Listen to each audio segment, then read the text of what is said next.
nih siapa? Kabar kalian gimana nih? Pasti baik dong. Baik dong Kak. Semua pada senang kan pada nonton kelas berikutnya yang akan tampil hari ini. Kemarin kan kita menyaksikan penampilan kelas 9E, 9I, 9G, dan 9B. Mereka keren dan hebat banget ya. Pastinya dong. Nah, kelas 9 yang tampil hari ini tuh pasti nggak kalah keren. Gak kalah keren. Emangnya 9 apa sih hari ini? Nah, 9 yang hari ini tuh ada 9H, 9D, 9F, dan 9C. Ditepuk tangan dong teman-teman. Nah, kita langsung ke penampilannya ya. Pertama, yaitu penampilan dari teater kelas 9H yang berjudul Kiandra 19 9H. Terdapat di dalamnya ada bernyanyi lagu Tetap di Dalam Jiwa. Mari kita sambut mereka. Tapi sulit untuk digenggam. Sebaliknya, Kaluna tumbuh dalam kesederhanaan. Dinding rumahnya mungkin rapuh, tapi tawa dan cinta mengalir deras, menerangi setiap sudut dengan cahaya kebahagiaan. Dua dunia yang kontras akhirnya dipertemukan. Sejak saat itu, persahabatan mereka menjadi anugerah tak ternilai, tempat dua hati yang saling menemukan rumah satu sama lain. Namun, tidak ada kisah yang berjalan mulus selamanya. Dari celah rapuh itu, hadirlah Raka, sosok licik, egois, pandai menyamakan niatnya. Ia bagaikan bayangan gelap yang menyusup, mengguncang keyakinan yang selama ini mereka yakini kuat. Persahabatan, cinta, dan kepercayaan pun diuji. Pada akhirnya, hanya waktu yang akan menjawab. Sanggupkah ikatan itu bertahan melawan permainan takdir atau hancur menjadi serpihan kenangan? Lampu menyala, datar berupa halaman sekolah dengan bangku panjang. Beberapa siswa berlalu-lalang, musik lembut mengalun. Kiandra duduk santai di bangku, sementara karena sibuk membaca buku. Raka muncul dari arah lain, membawa tas dengan wajah yang sedikit angkuh. Kiandra, kamu gak pulang? Dari tadi cuma bengong aja. Aku betah kok di sini. Apalagi kalau bareng kamu. Rumahku sepi. Beda sama rumahmu yang selalu hangat. Kamu lagi-lagi ngomong gitu. Kamu kan punya keluarga juga. Keluarga yang sibuk dari masing-masing. Kayaknya aku lebih nyaman jadi anak angkat keluargamu deh.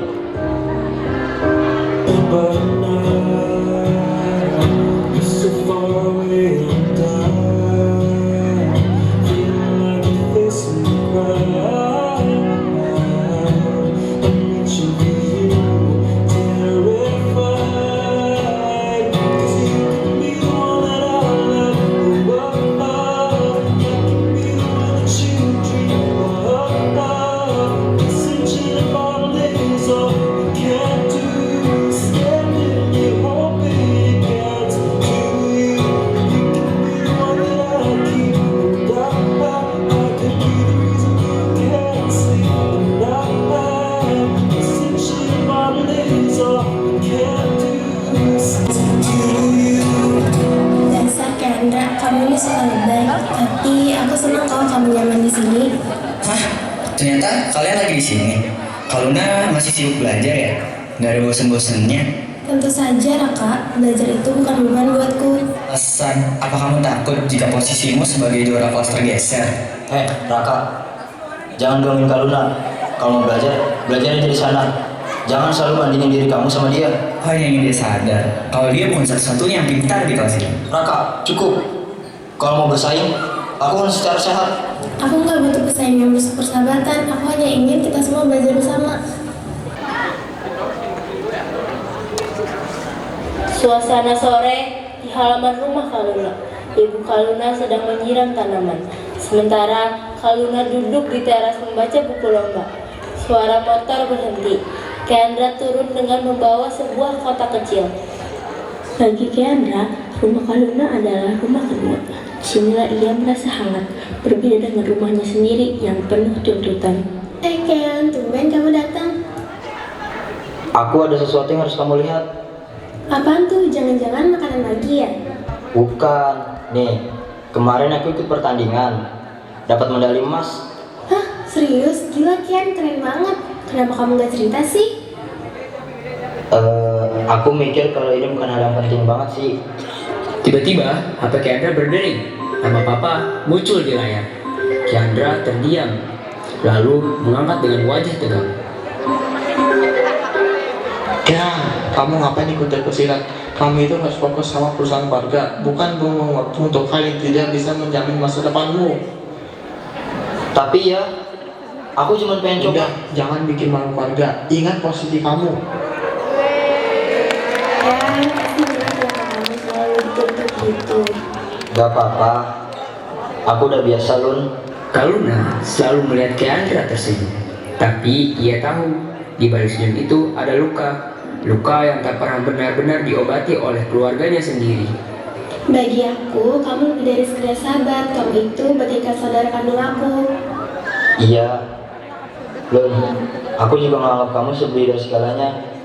Cuman, gak semua hal bisa aku bilang sekarang. Apaan sih? Jangan berlebihan deh. Kiandra memilih diam.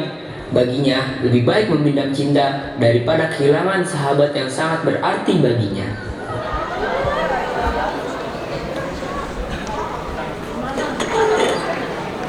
Suatu sore, Kaluna kembali mencoba membujuk sahabatnya. Baginya, Kiandra perlu belajar lebih serius.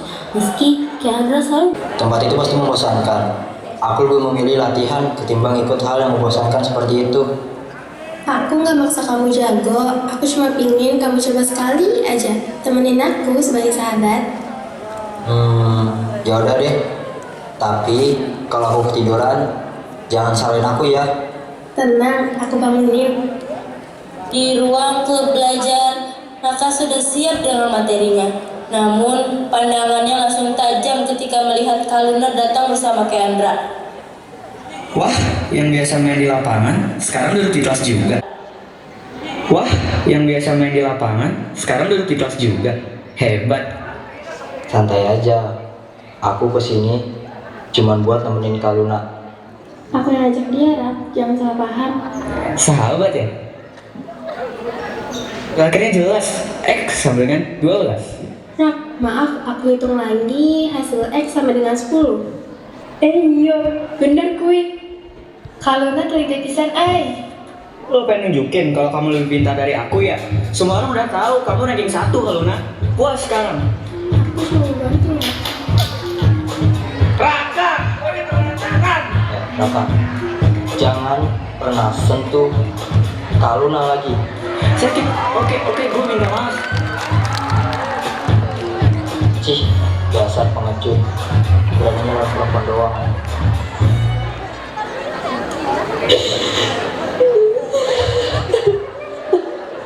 Satu Kaluna ulah sedih, kurang kabeh aya di dieu keur ngadukung.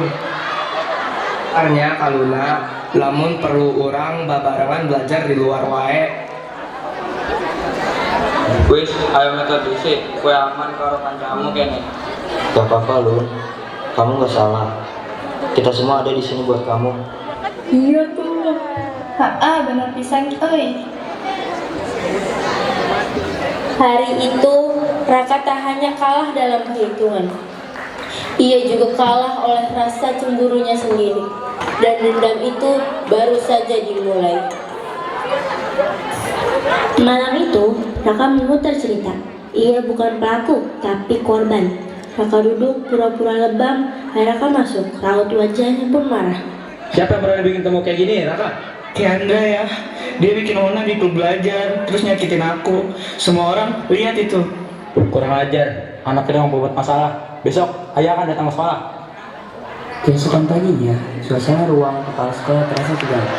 Raka datang dengan langkah cepat dengan wajah penuh amarah. Kiandra dan Kaluna sudah duduk dengan wajah cemas. Sementara kepala sekolah bersiap mendengarkan penjelasan. Anak ini buat masalah. Dia memukul Raka, bikin rusuh, bikin malu sekolah. Anak ini harus mendapatkan hukuman. Itu nggak benar, Pak. Raka yang lebih dulu mencoba menampar saya. Semua anggota bisa jadi saksi. Anaknya selalu cari alasan. Jangan percaya dia, Pak Kepala. Kita perlu dengar semua pihak, jangan terburu-buru. Kalian ingin menjelaskan ke saya, Pak. Apakah itu salah? Kamu ini memang pembuat onar. Seharusnya kamu itu dikeluarkan. Bagi Kiandra, masalah tak berhenti di sekolah. Rumah yang seharusnya jadi tempat pulang justru menambah beban. Kamu bikin malu keluarga lagi Chandra. Ayah sampai ditegur gara-gara kamu. Aku cuma belain Kaluna ya. Dia hampir ditampar sama Raka. Aku nggak bisa diem aja lihat dia digituin. Alsa, kamu selalu membuat masalah. Kalau besok ada masalah lagi, jangan pulang ke rumah ini lagi. Sebuah ruangan sederhana di sore hari. Meja kayu panjang penuh dengan buku IPA, catatan, dan beberapa botol minum. Di sisi jendela ada cahaya matahari sore masuk. Anak-anak sudah berkumpul. Sebagian tampak buka buku, sebagian lain bercanda kecil, dan Nafila duduk di ujung meja sambil membuka catatan. Jaini duduk agak di tengah, rapi dengan buku catatan dan pena siap di tangan. Suasana serius tapi akrab. Ya wis, ayah mulai sinau IPA. Tapi iki pertumbuhan dan perkembangan makhluk urip. Iyo, iki penting banget. Besok wes ulangan. Pertumbuhan mah nambahan jangkung jeung berat awak. Hari perkembangan teh apa fungsi jeung kemampuan. Hanya gitu benar. Pertumbuhan mah bisa diukur. Perkembangan mah leuwih kada kepintaran. Lah iyo, contohnya bayi jadi anak, dari anak ke remaja. Itu perkembangan juga kan? Betul Bana, kalau batang padinan tinggi itu baru pertumbuhan. Oh, jadi gitu. Berarti pertumbuhan bisa dilihat dari ukuran tubuh, sedangkan perkembangan lebih ke perubahan kemampuan ya? Tepat sekali. Jadi, kalau belajar berjalan atau berbicara, itu termasuk perkembangan. Jadi jelas. Pertumbuhan bisa ukur angka, perkembangan cuma bisa lihat tingkah laku. Biasa, betul itu. Pertumbuhan kuantitatif, perkembangan kualitatif. Ngomong-ngomong, mana nggak sih ada ini Chan? Kamari kayak ada gelut Chan Raka. Lah, tenang tak? Gara-gara opo kok iso belut? Ingat itu padahal bebaturan. Nah, bisa dijotos. Wah, pandai Bana cari masalah anak tuh. Apa sebabnya? Konon gara-gara Kaluna. Kendra itu katanya membela Kaluna waktu diejek Raka. Aduh, hanya gara-gara cewek bisa ribut, astaga. Beta bilang sudah, jangan bikin masalah di sekolah. Tapi dorang tak dengar. Wah, kalau benar begitu, bahaya juga. Ribut di sekolah bisa bikin nama mereka jelek. Mendingan kita jangan ikut campur dulu. Oh alah, bocah saiki gampang nesu. Nek diterusno malah gawe masalah gede. Yang penting, sekarang jangan ikut campur. Ayo kembali fokus belajar. Bener gitu. Urusan gelut mah biarin wae. Hayana urang kudu bereskan PR. Yuk lah, ayo kita ulangi materi. Besok indah, habis kita. Setuju, jangan banyak cakap. Ayo hitung soalnya. Oke, beta baca keras-keras, kode orang siap jawab toh? Iya mari, baru jelas tuh. Oke, aku bantu catat soal dan jawabannya. Nanti kalau ada yang lupa, tinggal lihat catatan ini. Yo wes, KB bareng-bareng. Yang penting ngerti. Oke, orang sudah barengan. Biar gampang KB. Semua kembali serius membuka buku. Suasana hening dan fokus. Hanya terdengar suara kertas di balik dan pensil menulis. Cahaya sore perlahan redup, berganti dengan cahaya lampu meja. Musik lembut mengalun, lampu panggung perlahan padam. Serius, namun tetap hangat. Kaluna kean abdi lah ke imahnya, semangat diajarnya. Kalau nang taman, mengko nyamuke yo melu sedih. Iya, makasih kalian. Halo sahabatku yang kutu buku. Nih, minum dulu. Biar nggak pingsan di taman. Makasih Kean, kamu selalu muncul di saat aku butuh teman. Iya dong. Dari dulu kita selalu bareng. Susah senang kita hadapi berdua. Tapi aku takut setelah lulus nanti semuanya akan berubah. Aku ngerti maksud kamu. Kean, ada hal yang harus aku ceritakan. Aku mungkin gak bisa terus di sini. Ada beasiswa yang harus aku dapatkan. Dan aku harus bantu keluarga juga. Jadi kita akan berpisah ya? Ya, tapi Kean, persahabatan kita gak akan hilang. Dimanapun aku berada, kamu tetap bagian dari aku. Kean, ini ada sesuatu buat kamu. Buku ini dulu sering aku tulis setiap kali kita belajar bareng. Sekarang aku mau kamu yang lanjutkan. Tulis apa aja di sini, cerita, mimpi, bahkan keluhan kamu. Buku diary. buat aku. Iya, anggap aja ini cara aku tetap ada di dekat kamu. Setiap halaman kosongnya, aku pengen kamu isi sama cerita hidup kamu nanti. Makasih Lun, aku nggak akan pernah sia-siain buku ini. Tidak rasa perindu tanpa rasa duka.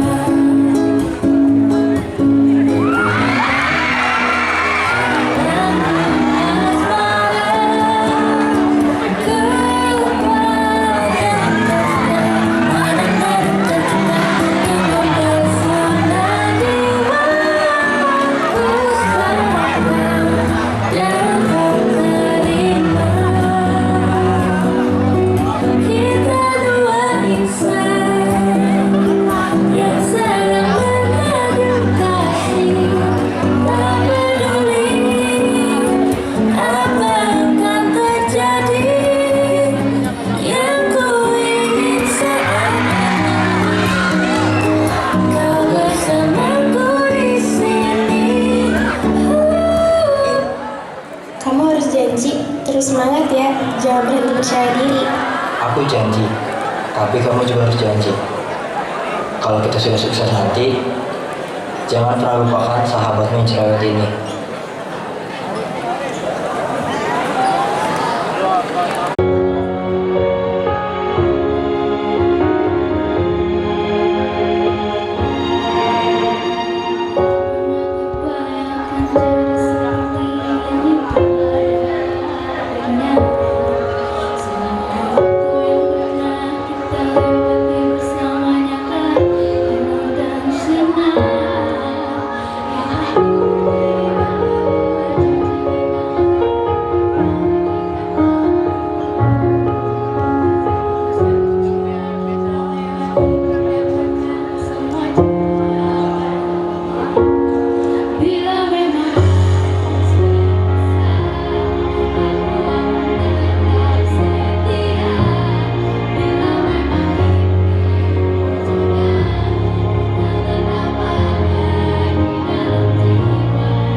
Puji Tuhan, sibuk-sibuk saja. Kau sendiri bagaimana? Masih sibuk sama urusan keluarga itu kah? Bu, ini beta ketemu 2 orang lama sekali. Kok berdua masih sama-sama begini kah? Ya begitulah. Oh iya, Pasbi, Naya, kalian masih ingat sama Raka dan Kaluna nggak? Aku sempat dengar kabar mereka berdua sih. Katanya mereka lanjut kuliah di luar negeri ya. Tapi habis itu kabar mereka hilang gitu aja. Kalian ada tahu sesuatu nggak? Kian, kau belum dengar sama sekali kah tentang Kaluna? Kaluna? Maksud kamu? Apa yang terjadi sama dia? Kaluna sudah tiada kan? Apa maksud kalian? Jangan bercanda, Naik. Itu nggak lucu. 2 tahun lalu, waktu mereka berdua dapat beasiswa ke luar negeri, semua orang bangga sama mereka. Tapi di sana, Raka mulai berubah. Dia iri sama Kaluna yang makin dikenal karena kecerdasannya. Katanya, ayahnya bantu dia supaya bisa mengendalikan Kaluna, tapi malah jadi bencana. Raka mulai meneror Kaluna lewat pesan, lewat orang suruhan ayahnya. Kaluna jadi takut, depresi, bahkan sempat dirawat di rumah sakit. Penyakit lamanya kambuh karena tekanan itu dan dia meninggal sendirian, jauh dari siapapun. Waktu itu kami tahu dari asramanya kan, Kaluna sering sebut namamu di buku hariannya. Katanya kamu selalu jadi alasan dia kuat, tapi kamu nggak pernah tahu kabarnya kan? Aku benar-benar nggak tahu. Aku kira dia cuma kuliah di luar negeri. Aku udah pernah coba cari dia, tapi nggak pernah ketemu. Aku bahkan nggak tahu dia menderita sejauh itu. Raka akhirnya ditangkap Kian. Semua bukti mengarah ke dia. Teror, pesan, dan tekanan yang bikin Kaluna jadi sakit. Sekarang dia di penjara. Ayahnya juga ikut diperiksa. Tapi semua itu nggak bisa balikin Kaluna lagi. Kau kuat saja kan? Beta tahu ini sakit, tapi kau tidak sendiri. Bagi Kendra, buku itu bukan sekedar kertas. Itu adalah bagian dari Kaluna yang masih hidup. Jatinta yang menyimpan suara dan tawa sahabat yang kini telah tiada. Ya, makasih udah sambada. Aku tahu kamu gak suka belajar, tapi kamu mau tetap nemenin aku. Aku tahu kamu suka pura-pura kuat, tapi aku ngerti kok, kamu sebenarnya sering capek. Kalau nanti kita gak bisa bareng-bareng lagi, janji sama aku ya, kamu jangan berubah. Tetap jadi Kendra yang selalu bikin aku ketawa. Tetap jadi Kendra yang selalu bikin aku merasa dengan keluarga kedua. Jangan pernah ngerasa sendirian, karena aku akan selalu ada di setiap halaman buku ini. Dun, seandainya kamu tahu, aku nggak pernah menganggap ini hanya sebuah buku. Ini satu-satunya cara. Suasana